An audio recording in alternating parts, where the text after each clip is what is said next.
Yo, welcome back to the channel, my friends. It's your boy Steve from Straight Fire Picks. We are back with your best bets for the NBA here for you today on Tuesday, November 11th, 2025. We got your NBA player props, spreads, totals, predictions, as always.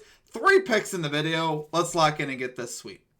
Well, my presence isn't real. It's another bad one like this is scale. It's straight fire. All my bets straight from. You're in the house that cat made now. Straight fire. As always, my friends, if you guys are new to the channel, make sure you guys hit that like and subscribe button for me. Always appreciate that. We are on the road to 10,000 subscribers. Appreciate all of you guys' support as always. For real though, if you guys can hit that like button for me, comment on the video, hype the video, share the video. It does help me out a lot. So appreciate you guys. Let's have a great day in the NBA. Let's do a quick recap from last night. We ended up going 2-2, minus 0.24 units. So it wasn't like a horrible night. Wasn't a great night. But it should have been much better. Our PRA lines cashed easily. Con Canoop over 25.5. Don Mitchell over 35.5. Both these guys almost had triple doubles. I think they were each one assist shy of the triple double. So those PRA bets, turned out very nicely for us. We had the Timberwolves minus 7.5. Now, mind you, most of the second half they got off to like a 15-plus point lead most of the half. End of the game comes, they're up by 12. Up by 10, up by 8, up by 6. I think the Jazz cut it to 6, or they cut it to 7. Randall makes a couple free throws. We're up by 9 with 10 seconds left, and the Timberwolves allow a running dunk with 4 seconds left. So obviously they just let him get that dunk, and it didn't really make a lot of sense to me. Why the Jazz were looking for a 2-point basket there. You'd think they'd be shooting the 3. But so that one definitely felt fishy, especially just where, because the line was 7.5. Obviously, we got hooked there as the Timberwolves only won by 7 last night. So that hurt. Had a very salty taste in my mouth after that one, obviously. And Mark Williams over 10.5 rebounds. This one, honestly, was never really close. I wish we obviously didn't play that. That one definitely hurt. As he doesn't come through there. As far as our comment cappers go, though, we had Lit Picks dropping some heat down in the chat. He called the over 59.5 points in the first quarter of the Lakers-Hornets game. That cashes easily. 76 points there. And then Anthony Davis under 21.5 points. That cashes as well. So great call there from Lit Picks. Don't forget to participate tonight, guys. Drop your favorite pick down below. Put a star or an asterisk next to your pick. And if your pick does hit in the chat, we'll give your pick a shout out in our next video. As always, guys, here at the channel. Yesterday's live stream went great. Thank you guys for the turnout. We had a lot of fun at the live stream last night. Ended up going really well. And had a lot of fun there in the Eagles-Packers game. It was a very slow moving game. As far as, offensively, there was 0 points in the first half, so it was very interesting. Anyway, you guys don't want to hear about that stuff, but it was a lot of fun. Appreciate the turnout, guys. We had a good time there. Last quick thing I'll say, just check out the pinned comment and description for any links you guys are looking for here around the channel in regards to membership, merchandise, social media links. It's all down below in the pinned comment and the description. We're doing a lot more with our Twitter account, so make sure you guys follow us over on Twitter or our X account. Yeah, it's a good time, guys. Outside of that, guys, let's get after today. Let's get the sweep here in the NBA. Let's get right into our picks. At number 1, we are going, try to make sure I got this right. We got Isaiah Hartenstein, 25-plus PRAs here for the Oklahoma City Thunder, minus 115 odds on Fanatics. This is our favorite play of the day. I finally put it in the number 1 spot. That's why I was checking. Usually I've been putting this in the number 2 hole for whatever reason, just like in baseball, Plays on the Thunder, risking a unit here. Really love Hartenstein's spot here. Kind of has a similar vibe to Con Canoop last night. We're going to get extra usage tonight because Lou Dort is out and Jalen Williams is out.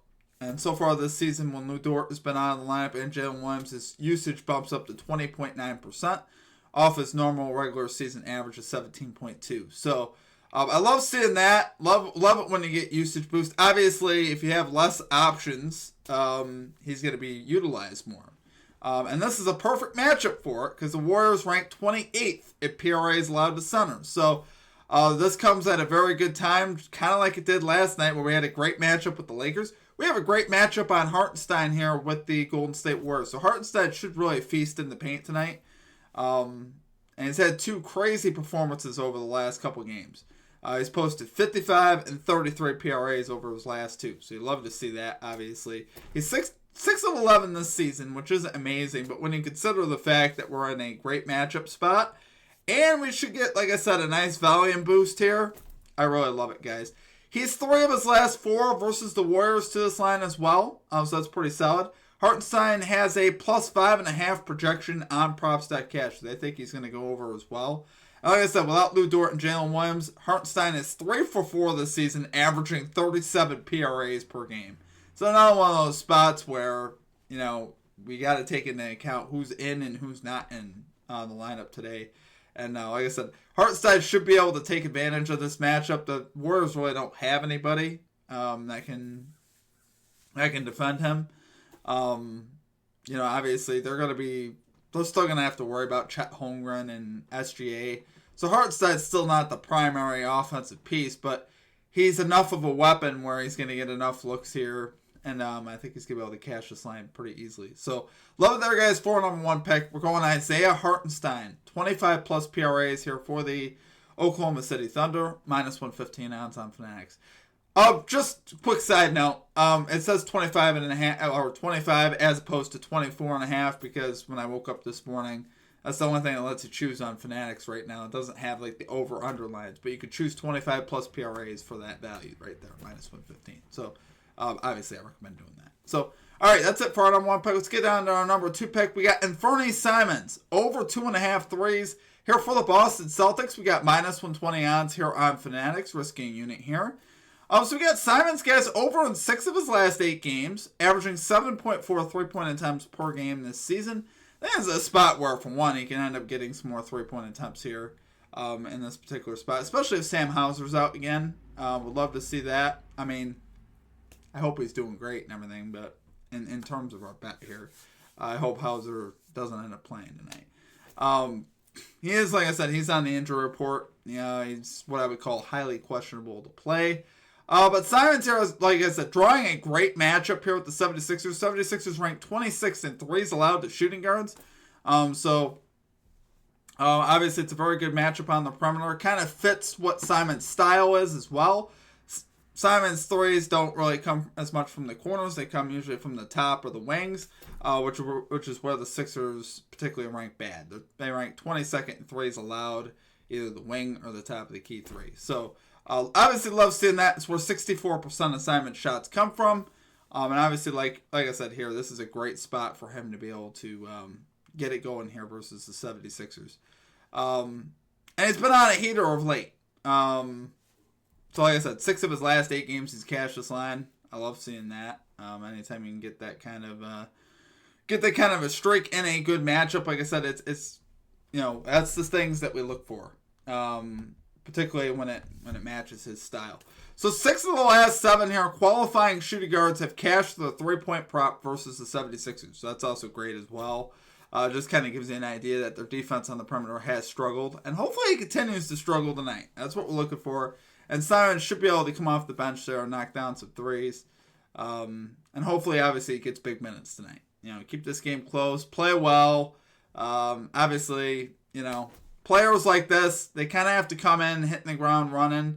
Kind of determines the whole night, obviously, in terms of his minutes and stuff like that. Like I said, he's been on a heater of late and a great matchup. We'll take a shot with it tonight. Love it there for number 2 pick, guys. We got Anthony Simons over 2.5 threes here for the Boston Celtics. Going minus 120 odds here on Fanatics. Okay, and finally at number 3, we got Lauri Markkanen under 34.5 PRAs here for the Utah Jazz. We got minus 114 odds on FanDuel. So this one kind of got me thinking. Utah Jazz played last night. Markkanen played big minutes last night in that game there versus the Wolves. I was thinking, man, I would really like to fade somebody here in this game on the Utah Jazz. And I think Markkanen's in a great fade spot just because it's kind of at the top of where any of his lines would ever be. So this is a great sell high spot. He is under in 5 of 10 games this season, 2 of 4 at home, so 50% of the time. He's on a back-to-back here. Like I said, where he went 6 for 6 to the under last season. This guy went under actually in 42 or 47 games last season. Obviously, the situation was a little different last season. But that being said, I think here in this particular spot, especially with the Pacers now getting healthier, getting a lot of their players back, and Nembhard and Naismith. Naismith's a great defender. So I'm thinking about specifically Naismith. If Naismith ends up locking up on Lauri Markkanen, I could see that matchup happening. Naismith's a fantastic defender. And I think he can match up with Markkanen fine. Markkanen's not really like a low post power forward. He's a like mid-range 3-point extended type of power forward. Naismith, I think, can defend that very good if he ends up on him tonight. Hopefully, I mean, it'll be interesting to see what they do. I think they're going to end up putting Naismith on him. Obviously, we'll see how it all shakes out. But like I said, this is a great spot as far as, like I said, on the back-to-back. Pacers don't rank particularly great in PRAs allowed to power forwards. Like I said, they've been banged up all season, though. They rank 22nd PRAs allowed to power forwards, so it's obviously not good. But like I said, they're finally getting healthy, getting Nembhard, Naismith back. They got their bigs healthy with Siakam and Jackson. So I think they'll be able to hold Markkanen at least to a reasonable number here. Like I said, he is on a back-to-back. He's already 1 for 1 this season on back-to-back. So like I said, I think he goes under here today, and he doesn't do as much here at home. So love it there, guys. For number 3 pick, we're going Lauri Markkanen under 34.5 PRAs here for the Utah Jazz. We got minus 114 odds here on FanDuel. All right, guys, that is going to do it for our picks. As always, if you appreciate you guys. Obviously, we're a little tired this morning. We had a late stream last night, so appreciate you guys. Like I said, if you guys are new, make sure you guys hit the like and subscribe for me. Share the video, comment on the video, like the video. Helps me out a lot. Hopefully, we make some money here in the NBA. Like I said, we should have at least gone 3-1 last night. The fact that the Timberwolves blew that at the end was heartbreaking because I was already kind of counting that. At the end of the night, I mean, I was paying attention to the end of the game. I was already thinking it was going to cash, though, and then it didn't. And I was like, kind of had a little bit of that type of luck over the last, I'd say, 4 or 5 days. It's been a little rough as far as that goes. But like I said, am I concerned about it? Not at all. I know we're going to get things going our way. Like I said, I felt pretty good about most of the reads last night. The only one was Mark Williams, where I was like, definitely knew that the blowout was, definitely in potential there, Pelicans Suns. So, we got to be a little sharper with that kind of stuff. But our PRA bets, really loved the reads last night. When your PRA bets get almost triple doubles, you had the right read. You want to see them do the whole thing with me. When I take a PRA bet, I want to see them doing everything, right? That's kind of the idea. Like, if Donovan Mitchell, for instance, had 36 points, 2 assists, and 1 rebound, even though he would have hit the over, I wouldn't actually feel that good about it. I'd be like, that was the wrong read, because why wouldn't you just take his points at that point, right? But when he puts up, what did he put up last night? He put up a crazy stat line. He had 51 PRAs. He played horrible, by the way. I didn't even mention that. Donovan Mitchell played awful. He shot 10 for 28 from the field. It was something really bad. He didn't shoot well at all. But he had 15 rebounds and 9 assists. That's what you want to see. And he had 27 or 28 points. So it was a pretty crazy stat line. Knupel filled it up early and often. Knupel had 19 points. He finished with 38 PRAs, 10 rebounds, 9 assists, something like that. I think that's what it was. So obviously, like I said, our PRAs worked out great. But that's my little spiel on that, guys. Hopefully we keep that rolling today. I'm excited to see how Hartenstein does. Like I said, he's our favorite play of the day, and he should be taking us to the window tonight. So, appreciate y'all. I hope you guys enjoyed the content. Make sure you guys hit that like and subscribe. Also, quick shout out to Guy Boston Sports, guys. Our boy Ev from Guy Boston. He's been showing us love over there. We've been participating in his ride of the day. We've been able to hit in the chat, and he's been giving us a shout out. So, appreciate Ev there. He's a great friend here of the channel, and make sure you guys don't forget to check out his videos as well. He puts out great content. Goes in depth on every single game on the slate, and gives you full breakdowns, and really does a fantastic job. So make sure you guys check him out. Outside of that, guys, that is going to do it for me. I hope you guys have a great rest of your day. We'll catch you guys next time. Peace out.